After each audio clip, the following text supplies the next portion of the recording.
What's going on, everybody? It is episode 21 Savage of the Sports Spectator podcast. I'm here at Mickey Burke's in South Beach right now. South Beach still has spring break. It is still Miami Music Week, Sunday of Ultra Music Festival. None of us are there right now. Juan is in Colombia. Anthony is somewhere in Florida. Juan, what's going on? How's Colombia doing? Well, aside from the brief technical issue where my screen just froze up, we're doing fucking great here, boys. Episode 21. The podcast is officially old enough to drink and to celebrate. I'm having a little brewski here. Local brew from Colombia. It is called Aguila Light. Any Colombians on our podcast, they will instantly recognize that name. But I am super excited. There is more than ample stuff to talk about on today's episode. We got Miami Music Week that's going on. We got the Miami Open. There's a ton of stuff to talk about in Miami sports, but more than anything else, we have a sensational guest for you guys today. Anthony Lopez, co-founder of the Marlins Network. We are super hyped to have you here. Marlins season is basically here, and the fans are ready. We want to hear everything that you have to tell us about the fish today. So, Anthony, tell us a little bit about yourself. Give us a quick introduction for the listeners, and let's get into it, baby. What do you got? Well, first off, I just want to say I didn't really get the memo about the drink, so I only have a water right now. So I'm falling behind a little bit. But I'm a big Miami sports fan. It's not just the Marlins, the Heat, the Dolphins, the Panthers, the Marlins, Inter Miami. It's all of them. So except for the University of Miami. Go Noles. But, the season's close. It's on Thursday. We're playing the Pirates. I'm a little excited for this season, but at the same time, a little disappointed. They didn't make enough moves in the offseason. They didn't spend enough money, I think. But there are some bright spots, and I just can't wait for it to get started. So are you nervous about the season, or are you more like you've gotten too much optimism in the past and you know better than to get too optimistic? Well, yeah, I think as any Miami sports fan, every offseason gets hyped up, and then sometimes there's some disappointment. But with the Marlins, something that I don't think is getting talked about enough, they don't have as good of a starting rotation as I would want to see, and especially what they've had in years past. Their best pitcher, Sandy Alcantara, is going to be out for this whole season, which is a huge blow. And then Yuri Perez, who's supposed to be like the next man up, the next best pitcher for the Marlins. He's a little banged up right now, has an elbow issue, and be out for a few weeks.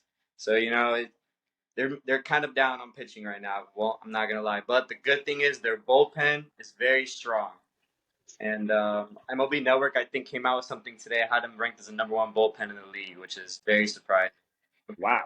Wow. So, yeah, they have That is surprising. Bullpen. It's the rotation that's a little iffy this year. So, we'll see. Also, they lost Soler. That was another big thing. They don't have as much power as you would want to see in their lineup. And they didn't really bring in a replacement. There was a lot of rumors about JD Martinez maybe coming, and now he went to the Mets. So he went to a rival club instead of here, so that was a big blow. But ultimately, the problem is always the ownership. It's spending. They don't spend money.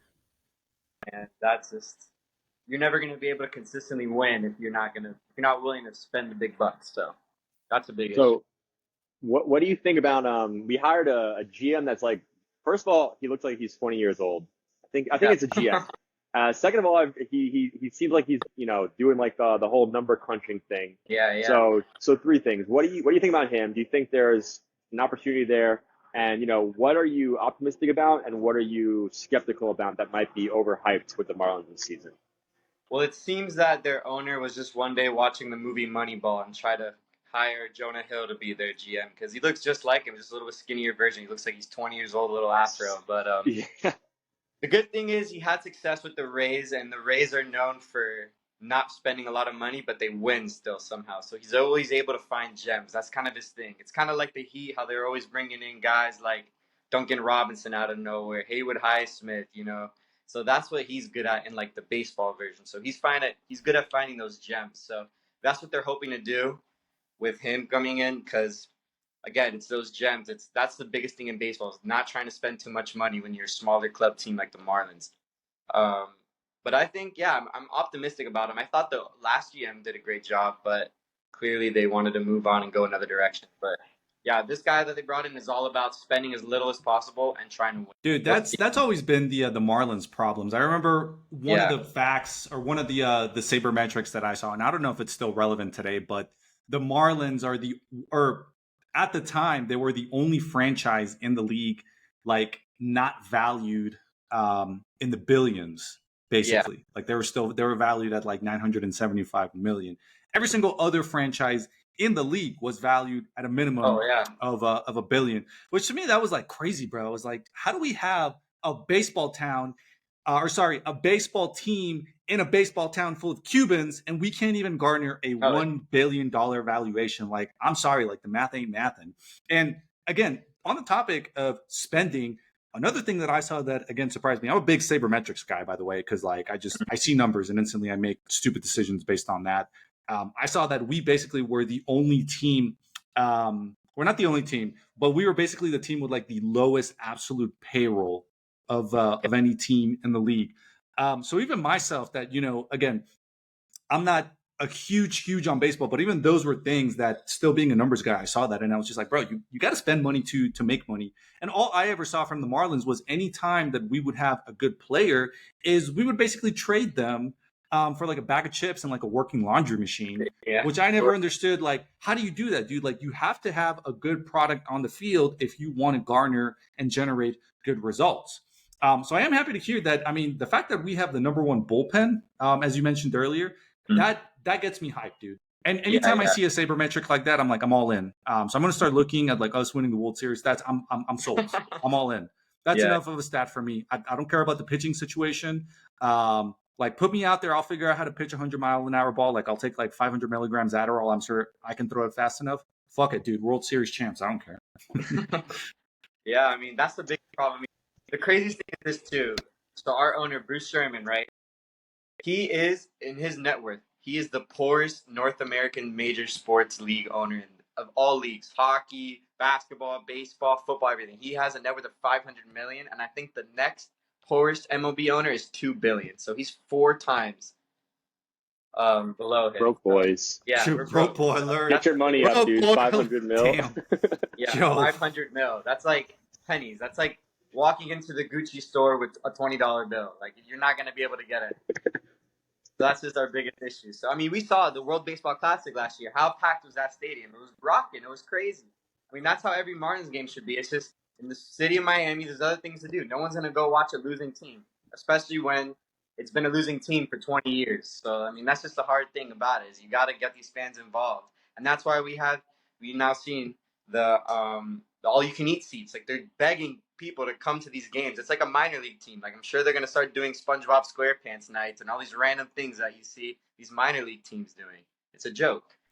But so that reminds me of have you I'm sure you guys have seen it, but like that minor league team with like the bananas.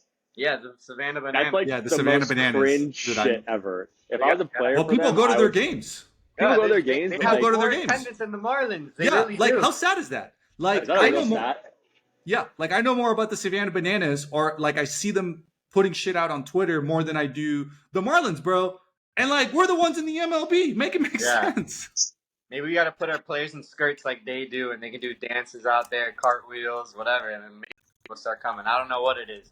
They should hire that owner, though. I'll tell you that. They should bring him in, maybe be like a little president of operations. He could manage the games and the crowd and stuff like that, because, man, it's just a joke. There's just never any excitement with the Marlins. That's just the sad thing. But I love baseball, so, I'm always going to support them and try to. Dude, that Savannah Bananas thing is so emasculating, though. Like, bro, you're trying to grind for the professionals, and you're like, all right, I'm in the minors. Like, oh, who's got me? Oh, I'm going to pick up a Savannah Bananas. And like, you're doing TikTok dances on the boat, like on the pitching mound. It's like, what the fuck, dude? But it works, I guess, for business. But for ball, it's like, bro, kill me. Dude, it really is crazy, man. Like, I've always had, because I used to be a little Havana resident myself, Anthony. So I had the stadium literally, it was like a 10-minute walk from the apartment that I used to be at. So I used to actually go to quite a few games, because it was like, they were basically giving tickets away. So on any given week, if I wanted to do something, I would just go there. And it was always fun, because like, you're basically there to get like, you're just getting lit. You're barely watching the games.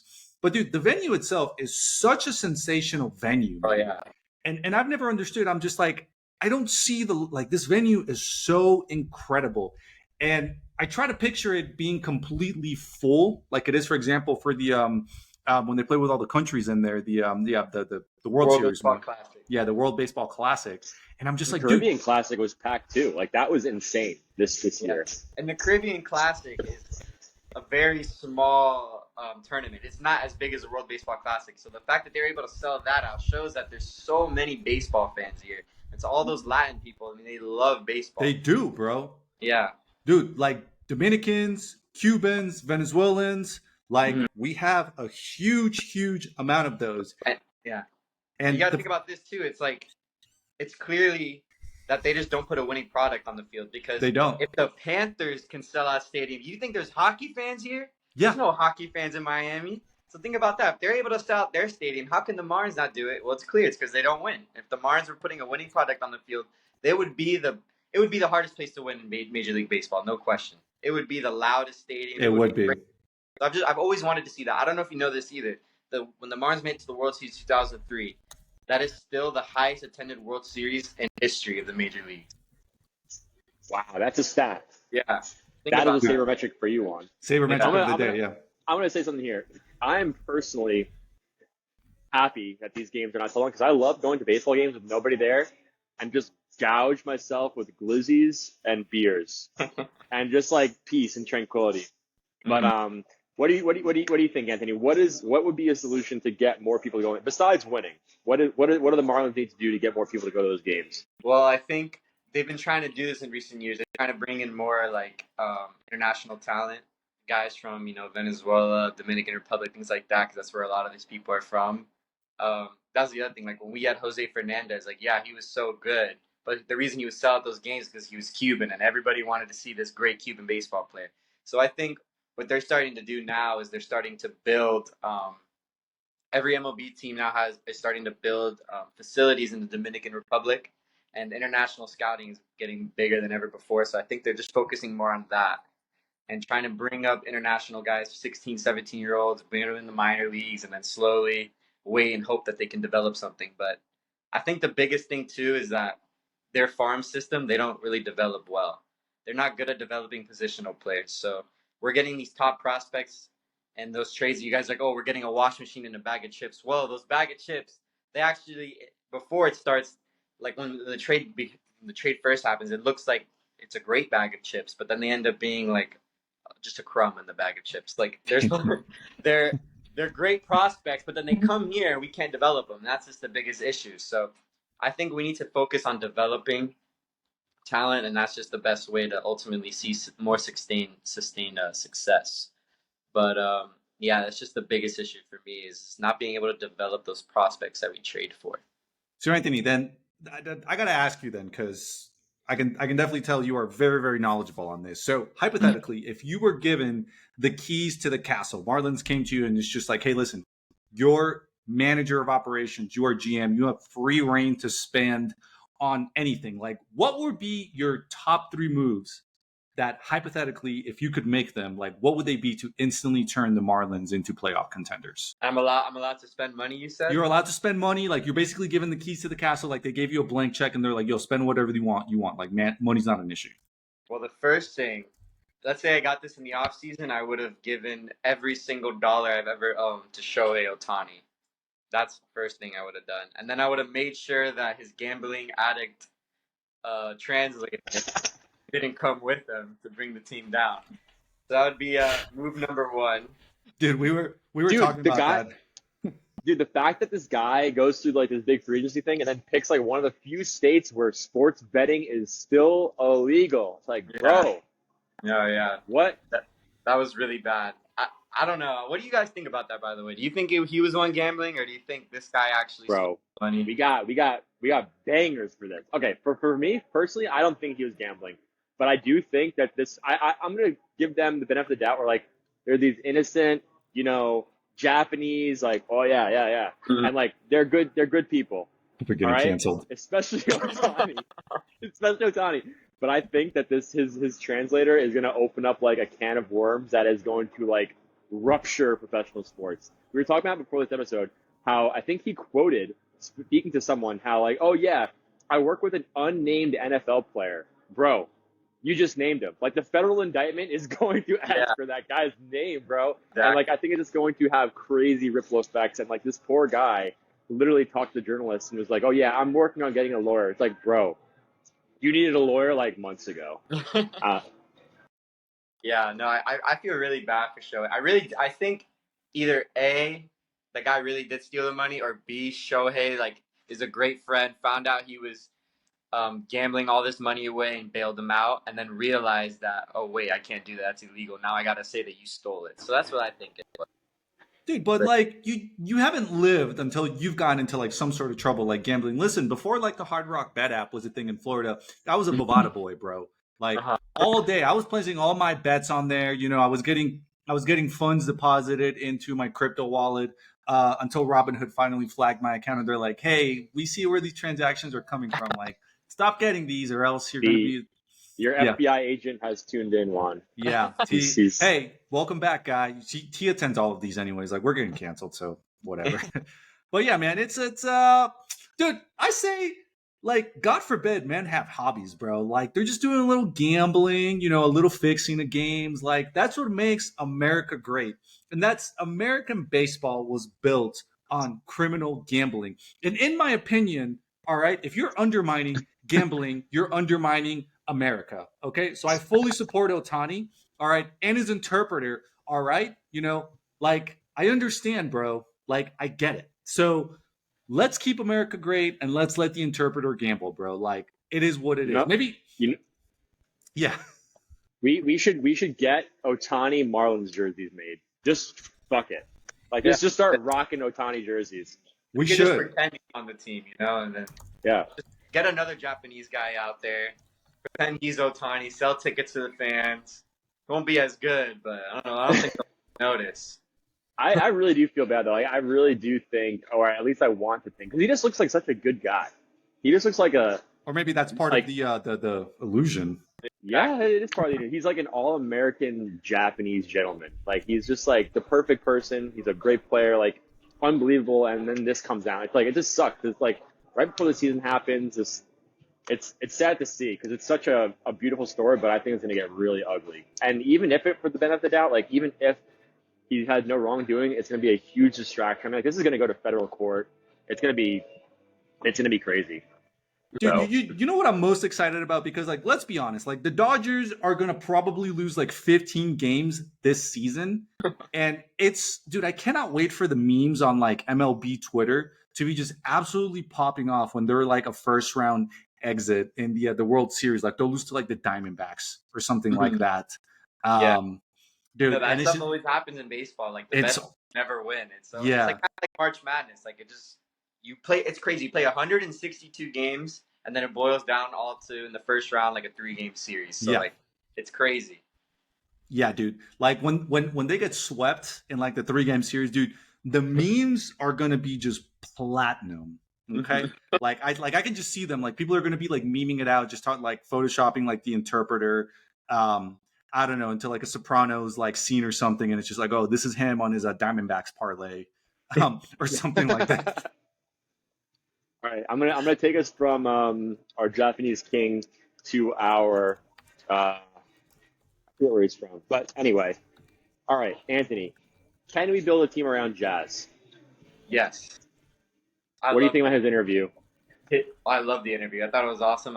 He was roasting Miguel Rojas the whole time. Never mentioned him, but Miguel knew it was about him the whole time. So I really wonder what he thinks about it. But Jazz is really good. In my opinion, he's a top player in the league. But the only problem is he can't stay healthy. But if he's able to stay healthy, I mean, the sky's the limit for that guy. I mean, he is unbelievable because when he's on the field, he's special. And just to confirm, this is not the same Jazz from Fresh Prince of Bel-Air. This is a different character, right? No. This is Nor is it the one from the B movie that says, "Do you like jazz?"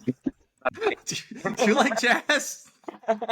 Oh, dude, we just came up with our first meme. Oh, dude, I can't wait if he has just like a scorcher on a game, like that's gonna be the first meme I post. Like, you like jazz? Yeah. What about is he the Venezuelan? Luis Arias or is it Luis Arias? Is he going to be with us, or what's going on with that? Yeah, we still have him. The problem is he's an extension, so I don't know what's gonna happen. There's a lot of rumors that they don't want to pay him because they don't want to pay anyone. So, but I mean, that guy is unbelievable. He led the major leagues in batting average. He hit like in the high 300s. Almost at one point, halfway through the season, he was hitting 400, which is like unbelievable. But yeah, no, he's very good. I don't think he's gonna hit as high as an average this season because a lot of it, like the problem with him is that the reason we don't want to give him a lot of money is because he doesn't hit a lot of home runs, and that's what pays in today's league. It's all about hitting home runs and your power. So I think what's going to happen is he's going to try to hit more home runs, not really try to go for singles all the time. So he's going to start missing a little bit more. So I expect him to hit this year around 305 instead of like 330, and I think he'll probably have like 10 home runs, something like that, because last year he only had like 4. But he's the best pure hitting wise. He's the best hitter in the league. There's no debate. No debate. Yeah. Heard it here Yeah, first. he had back-to-back hitting records, didn't he? Or hitting. Yeah, He that's led crazy. the majors in batting average 2 in a row. So this guy is very, very. Yeah, I saw an MLB post where it was like top 100 players, and he was like something crazy, like 50. I was like, what the? How is a back-to-back hitting leader It's like because not top 20? all everyone cares about now is home runs. And he doesn't hit a lot of home runs, and that's the issue. I mean, if that guy, even if he hit 20 home runs, which is like pretty average standard amount of home runs, if he hit 20 home runs in the season, he would be the unanimous MVP. Like last year, he would have for sure. I mean, this guy is a beast. He hits very, very well. He's the best pure hitter I've ever seen in my life. And this guy he gets it's like, it feels like every time he's up to bat, he's going to get a single no matter what. He's always on base. So that's a good thing about him, yeah. And Dude, he never strikes consistency, out yeah. either. So to close out baseball, how about this? Give us a storyline that maybe not everyone would know about, or if they're trying to follow the Marlins, like what's something that they should look out for, or maybe be optimistic for, or kind of like a storyline, or that is just not maybe public knowledge that you think is really interesting. What's really interesting is what they're going to do with the starting rotation. So last year we had this pitcher, AJ Puck. He was a relief pitcher the whole entire season. And this year we're changing and moving him as a starting pitcher. And then we have Sixto Sanchez. I don't know if you guys know him, but he was in 2020 like one of the best young pitchers in the league. Got a shoulder injury and hasn't played since. And finally now this spring training he's been playing. He's back. And we moved him to the bullpen.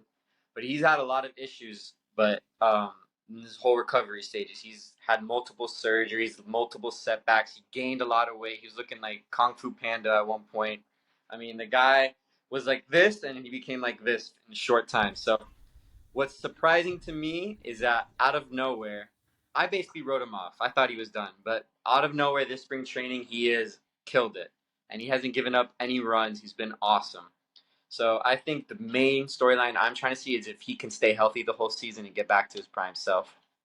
Because if he does, then that pitching issue that we have won't be as bad. Nice. But yeah, so that's my big thing that I'm looking for this year. See if Sixto and an entire season, stay healthy, getting back to himself.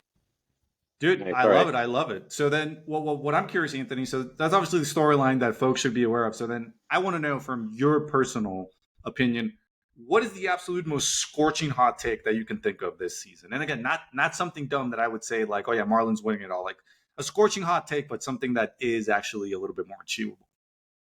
A scorching hot take is Nick Gordon. I don't know if you guys know him. He's basically a random player that we got this season. Was a high prospect, but tanked with the Twins. We brought him in this season. He's had a good spring training. He just made the team. My hot take is he's going to end up being the 3rd or 4th best player on the team this season. I think that he has a lot of potential, and this spring training, we're finally seeing flashes of that. He's very fast. He's the little brother of D. Gordon, an old player of the Marlins used to have years ago. So yeah, I think that's my take, is that he's going to end up being an everyday starter for the team and one of our top players. Well, dude, I mean, in typical Miami fashion, it's very much like Miami to take the players that most folks aren't really familiar with, kind of have pushed to the side, and then just develop them into superstars, just like you mentioned them. We do that with the Miami Heat, so might as well bring a little bit of Heat culture into the Marlins with that. Yeah, we need the only thing Pat Riley. That's the only thing. my big takeaway from this baseball segment, it's not our first time ever talking about baseball, but definitely our biggest segment talking about baseball. And yeah, my takeaway is that I'm going to buy a custom OTHANI Miami Marlins jersey.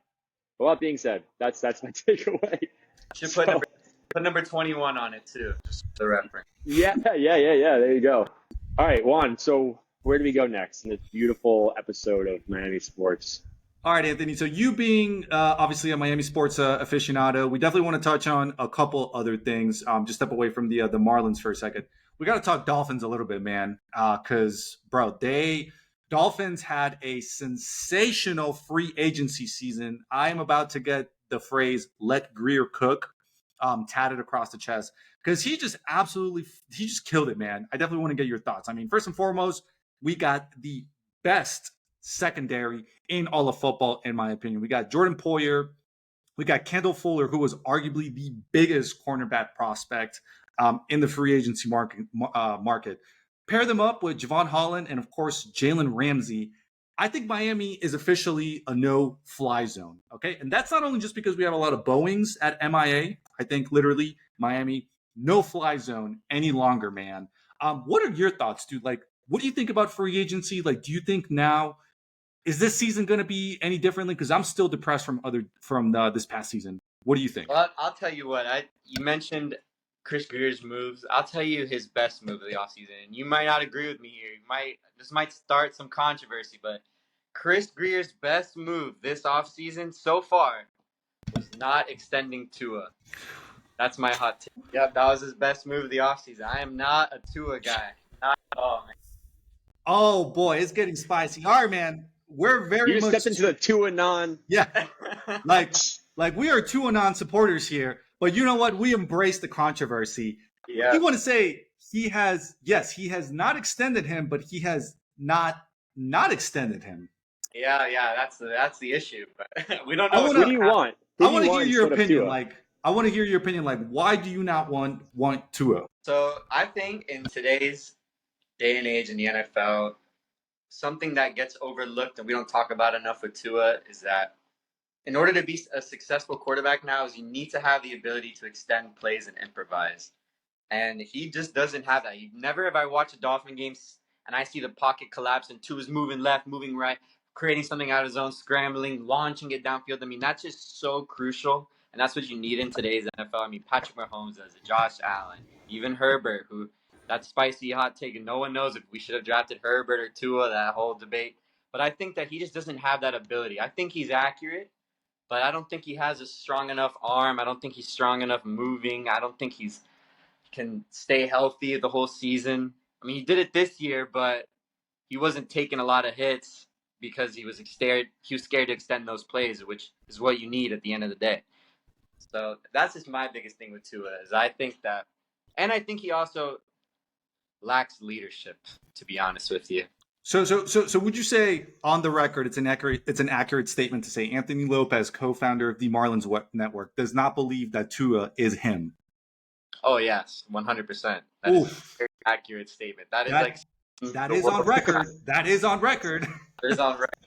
Yeah, so then tell us, like, what do you think that Chris Greer? Because I'm a big believer. I do think the fact that we haven't extended Tua, like, I think he's cooking something. And we've said, I mean, I've said it myself, like, we were big believers in Tua, but like, I have grown very skeptical as well. I think this was a season that he could have done a lot, and literally, just like you said, a lot of the times the pocket would collapse. And yeah, man, like Tua would just shit the bed, bro. Like, instead of finding a way to turn that play that is now being destroyed into something, which is what you would see Joe Burrow do, Josh Allen do, Patrick Mahomes do, Lamar Jackson do. Like, all of these guys were able to turn nothing into something. Tua would shit the bed. He would slip. He would just do like the most stupid little shovel pass that usually wouldn't work. Throw an interception. God, the Philadelphia game against the Eagles, that just haunts me, man, on that interception on third down. So yeah. So I do think that's something that Chris Greer still let Chris Greer cook, hashtag let Chris Greer cook. He's going to do something, I think, in the draft. And I think he's going to take a quarterback, bro. I think it's possible, too. A lot of people are buzz now with Michael Penix maybe coming. I love Michael Penix Jr. I love him. I think he's Dude, very big good. Penix energy, dude. I love me some I don't think Penix. we'll be able to get him though. I think someone will take him earlier. Yeah, I think so. If we take him in he'll be there with our first pick in the first round. I don't think they have the balls to do it, but he will be there. But I don't know. We'll see. My biggest thing is the reason why I think we're just in such a weird gray area where it's stuck in limbo. The problem is we have such a good roster, and they're all like in their prime. They're all 28, 29. Like they're not gonna last much longer. So like I kind of am on board with sticking with Tua for like another year, just because like there's nothing else you could do. Bringing in a rookie quarterback is not the best idea to win right now. But I would give him 1 year, and if we're not able to win it all this year, I would blow the whole team up. I would trade everybody, every single player that's worth anything. I would trade them all for draft picks and start all over again until you get that quarterback right. You're never going to have a consistent winning franchise as long as you don't have a starting quarterback that's elite. You need a starting quarterback. I gotta disagree. Look at Houston. Rookie quarterback, they won a playoff game, something that literally the Dolphins had not been able to do in 23 years of being a franchise. All right. Yeah, I agree. But the problem with that is CJ Stroud was a top 5 pick in the draft. There's no way we're going to be able to acquire a top 5 pick in the draft. So that you'd have to go look at Brock Purdy. Look at Brock Purdy. He was not a top 5 pick, and somehow they saw something in him, and he came out of nowhere and took them to the fucking Super Bowl. So I feel like Mike McDaniel, who of course did scout Brock Purdy, or at least I'm going to think that he did. I have to believe that Mike McDaniel had something to do with getting Brock Purdy. I think they're scheming something where they're going to be looking at some QB that nobody's heard from, some random ass D2 school. We're going to get him. And again, he's probably going to take us to the promised land. I would not be surprised if we ended up doing that. For sure. And I agree. The other big thing that I had a problem with was that we didn't trade for Justin Fields. I thought that would have been a slam dunk because elaborate. A sixth round pick. He makes less money than our backup quarterback makes. And he's on a 1-year deal. He only has 1 year left on his deal. So why would you not just throw a 6th round pick at Justin Fields? He's better than Mike White. You wouldn't agree with that? I mean, what are we going to do with that 6th round pick? I think it's too much controversy in a QB. Tua is sensitive. He's a sensitive boy. He can't handle the competition. He can't handle it. But he's not him, I guess. Yeah. Dude, all right. Let me step in here. He's him until he's not. I think I agree with everything. I agree with everything you said, but I think this is the season where it is what it is. He survived. I think everyone is satisfied that he survived. He did not die on the field this year. I feel like that gives him confidence. I pray to God, and that next year is his chance to really be okay, are you him still? And I agree. If he doesn't play well, then it's over. But I don't think Mike McDaniel has the patience to explode it either. I think it has to be Tua if we want to win. And I refuse to accept reality if we have to blow it up. We have to win with Tua. Otherwise, it's going to be I'm not betting on having any success without Tua. I think the rebuild's going to be a disaster. Dude, it's Mike McDaniel. Yeah, I mean, and Anthony put it perfectly, man. We're in this weird freaking limbo where we just can't get past the good teams and just play in those moments that matter really well. But like I said, I'm making it official. I'm gonna say that I think we're gonna get some random ass QB in the draft, and basically Chris Greer and McDaniel are gonna tell me yo, either you prove that you truly are starting caliber, or this guy gets your job, okay? And we let you walk after your rookie contract's done. Because I know, because he's basically on his 5th-year option at this point, which I remember when they extended a while back. I feel like that's the only thing you get. You got to put a little bit of a fire under his ass because he's been too comfortable for too long, where he's been the starting QB, and we've known in Miami for the past couple of years that he's the starter, and there's no competition, and that's what I think we need. It's a little bit of fire. Make it seem like it's just yo, this is not a guaranteed job. You need to work for this. So I agree, a little bit of fire, but not vegan Justin Fields fire. I don't know. I thought it would have been good because there's a way more of a chance that Justin Fields could be an elite quarterback than whoever you would take in the 6th round. So that's why I believe in it.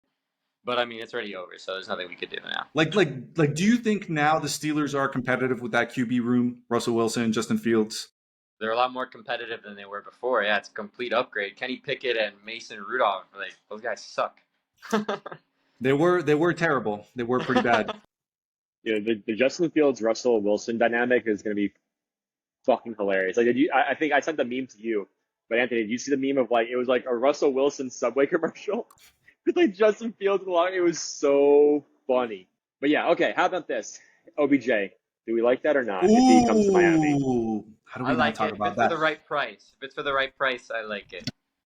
But I don't know. Knowing him, I feel like he wants a bag. Dude, I'm sorry. I gotta really play devil advocate on this one, but no, I fucking hate the idea. Like, did you guys forget Brandon Marshall? Okay, like same situation. He came to Miami and he fucking sucked. Like, I'm sorry. Like, OBJ is washed. Like, right price or anything, even at WR3, I would rather get some like random Kent State receiver or something like that against some receiver from some no-name school, pay him rookie money instead of getting OBJ. Like, he's dramatic. He is like a diva in the locker room, and that isn't what we need right now, bro. Because you got a guy like Tyreek who's already very competitive. OBJ also very competitive. I just don't think it's the dynamic. And Jalen Waddle has been all over the place. I don't love it. Okay, like I just don't love it. Jalen Waddle's overrated. Hot take. Ooh. Anthony's coming for all my Roll Tiders. He's Dude, just he smoking really the is. Alabama pack. He came in with that agenda. So I don't know. Listen, I tweeted this the other day, but I like Ricky Pearsall to Miami. I mean, I went to UF. I'm a Florida boy. If the Miami Dolphins were to draft Ricky Pearsall, holy shit, I would bust the fattest nut if we were to get him. Like, that would be a sensational pick. Very, very good. He actually made Graham Mertz look like a solid quarterback. like an okay QB. Because, dude, Graham Mertz is so cheeks, bro. And if I like Graham Mertz. No, you don't, dude. You only say that as a Bama fan because you know that like he keeps us from being competitive. Alabama and now a new Miami fan. I'm a newly born Miami fan. I should be baptized in orange soda. Like you being a Cowboys fan as well, you're probably the same guy that you would say, like, I think Zach Wilson is the guy. Like, I think he should stay on the Jets. Yeah, okay. Like, what if Zach Wilson comes to Miami as a backup? I would kill myself. I would just commit seppuku on the spot. He's better than Tua. I would like it. It's a Whoa! Anthony's the biggest Tua hater. That's a clip. Dude, oh shit, dude. I'm loving this episode, dude. No, but he has potential. I mean, he could extend plays more than Tua can. That's definitely for sure. He has a little bit of legs on him, and he has a stronger arm. That's for sure. But everything else, he's significantly worth it. That's another crazy like QB room dynamic is Aaron Rodgers and Zach Wilson. It's just like, what the fuck? In New York City, it's like, oh my god. Damn, dude. Yo, all I can say is I'm excited when next season ends, and like one of these takes has to stick. Like something that we said on this episode, like, has to stick. So I'm excited to look back on this conversation. Well, I can't wait for it to be Zach Wilson in Miami. That's going to be the one that sticks, dude. If somehow Zach Wilson just wins us a playoff game, like, I will be happy. And Zach Wilson has a hot mom too, so he's got that going for him, and that's got to count for something. Like, I mean, because I've seen Tua's mom on Twitter, and I've seen Zach Wilson's mom. I got to give Zach Wilson, the competition there. Like, super hot mom. Mrs. Wilson, hit me up. Like, my DMs are open. Yeah, she listens to this podcast. Sure. All right, man. So I think that's enough Dolphins discourse. I'm absolutely loving these takes. This is what I live and breathe for on these this podcast, man. So we obviously don't want to keep you here super long, Anthony. Obviously, co-founder, that obviously comes with a lot of responsibility. So just want to talk a little bit about Miami Heat basketball, man. I'm going to ask you: do you think we're still contender, or are we ready to say it's so over? And I'm going to start off by kind of highlighting a couple of recent results. We beat Cleveland on Wednesday, 3-pointer, which, kind of bumped us up in the East standing. That was a good W. But then we lost to the Pelicans by 23 points. We were 2.5-point favorites. So what do you think, man? Like, it's basically last season again. We're looking at play-in once again. I don't know, dude. I don't know what to think. What are your thoughts? I am very, very, very confident that we have a chance to win it all this year. Very Elaborate. So here's what I think. I think Jimmy Butler treats the regular season like he's playing against a bunch of 5-year-olds and he's just jumping around, whatever. He'll shoot a little jump shot. He just doesn't care at the end of the day. None of these players care. And I think this is not being talked about enough. In the NBA, right? If your record in the NBA draft is based off what you did in the regular season, not how you ended the season, not about your fight. So if we were to win it all, but we were the 8th seed to start the season, we would have an 8th seed draft spot in the NBA draft. So what I think is going on in these last 2 years is that they're like, fuck it. Who cares about the regular season? We can win. We can beat any team anywhere. We're the fucking Heat. This is our culture. We don't care. We're going to get that good draft pick. We're able to get Jaime Hawkins with that. And this season, if we finish with the 8th seed, we'll have the 15th pick, the first pick after the lottery. So I think that's what they're focused on. I think they don't care. They're fine with getting a good draft pick, and then they're going to go guns blazing into the playoffs. I'll tell you what. This team is much deeper than last year's team. Who's better, Terry Rozier or Kyle Lowry? Kyle Lowry's been fucking balling at Philadelphia. He's look, if you look at his numbers, and that really pisses me off because, dude, I am the biggest Kyle Lowry hater, dude. I hate his fat ass, dude, because all he ever did was cardio whenever he played for the Heat. He was averaging, like, his last season with us, like, 8.9 points. And now suddenly he's averaging almost 17. And I'm like, where was this fat boy? Like, why wasn't he doing this for the Heat? But, dude, to answer your question, and I think it's already obvious, Rozier all day, dude. I was a scary Terry fan ever since he was at the Celtics. Like, the motherfucker can ball. And, like, when we got him, I was like, dude, we're so back. And he's been balling, dude, on both sides of the ball, dude. Offensively, he's been balling. Defensively, like, finally brought some defense into this team, which is somewhere we were severely lacking because some of these guys are allergic to defense for some reason. I don't understand why. So he's been hyping that up. But, dude, I have never thought about it like that. Like, hashtag let Anthony cook, because that was sensational, brother. Like, yo, make Anthony Lopez the GM of Miami sports. Yeah, bro. Like, they should just let you be like commissioner at this point. Like, holy shit, dude. Like, you see the vision. Like, you see it so clearly. Yeah. I'll tell you what, too. Like, I just think it's not even Scary Terry. It's also Jovic. That guy's a monster. He's much needed size that we needed next to Bam because it allows Bam to switch more. He's 6'11". This guy's strong. He can shoot. Jovic has been a great addition to this team because he wasn't really playing last year. So I'm going to count him as an addition this year. Jaime Hawkins is going to be great for the playoffs. Like, we're just a much deeper team. Last year we had Caleb Martin starting. He's not going to have to start now. He might not even play in the playoffs. That's how deep this team is this year. So I think that this is a much improved team. We saw, like, they went on, like, a little run for, like, 2 weeks. We saw the potential. It was there. I think it's going to translate to the playoffs. I really do. But how do you think we're going to address, because the one thing that always, and it still keeps me nervous because this is our Goliath that we can't seem to get past. Any team that plays like big man basketball, that's always where we get stuck. Eric Spoelstra loves small ball, okay? And that's always where we suck because whenever we play New Orleans Pelicans, Zion Williams always destroys us in the paint. We're going to have to face the Celtics. They got Porzingis now. He's going to shit on us in the paint, dude. Why did Denver beat us so bad last year? Because they had Jokic. And again, we just can't. That is always where we get stuck. Small ball, I will say, like, we'll dominate teams all day, but that's always where we suck. The one good factor that I'll see is that Bam really is stepping up his role. Like, he's been a sensational center this year, and his numbers have just gotten better and better year over year. But, dude, that is the one place that I'm like, we just need that big guy, and we don't have it.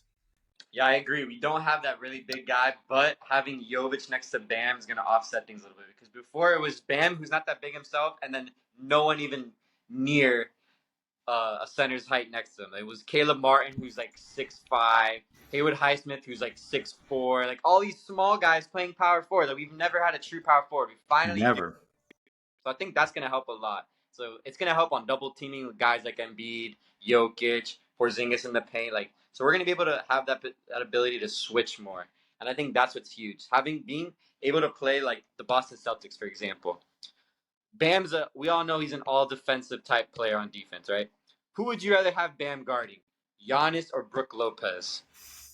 Giannis, exactly. You want to put him on Giannis. But before, we had no size, so Bam was forced to guard Brook Lopez, and then Giannis would dominate a guy who's 6'5" guarding him. But now, since we have Jovic, We can put Jovic on Brook Lopez. He's 6'11", almost 7 feet tall, and we could put Bam on Giannis more. So that's what I think is going to be big, is that we finally have a big power forward next to Bam, and he's going to be able to guard those other big guys and help him on the double team with guys like Jokic and Giannis, things like that.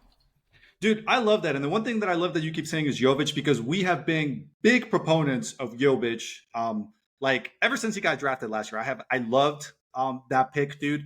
You know, when we were like, one of the things that made me really sad is at the start of the season, he wasn't getting minutes and he was like very public about, you know, his frustration. So they sent him to Sioux Falls. They sent him to the literally to Sioux Falls. Like, but he did not let his confidence deter. And like Jimmy loves Jovic. Like, I fucking love it, dude. Like the bromance between the two. So, dude, and that was a take that we actually made very early on this show where we said like Jovic come playoff time is going to be the answer. So, again, I'm still skeptical as much as I do think Jovic is going to help out in that regard. Like, he's really going to have to like step it up, dude, and just bring like that European, like that Eastern European, like mafia, like tough basketball style, because that's what we're going to need.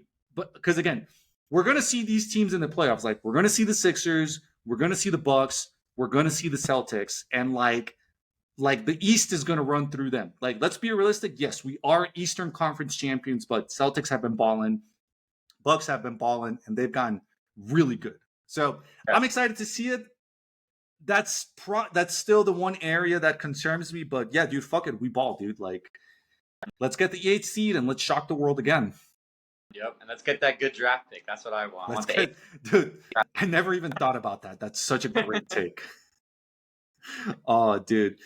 All right, man. But I think that that about wraps us up. I mean, do we have any thoughts on I don't know, anyone here is watching the Miami Open? Any thoughts on that?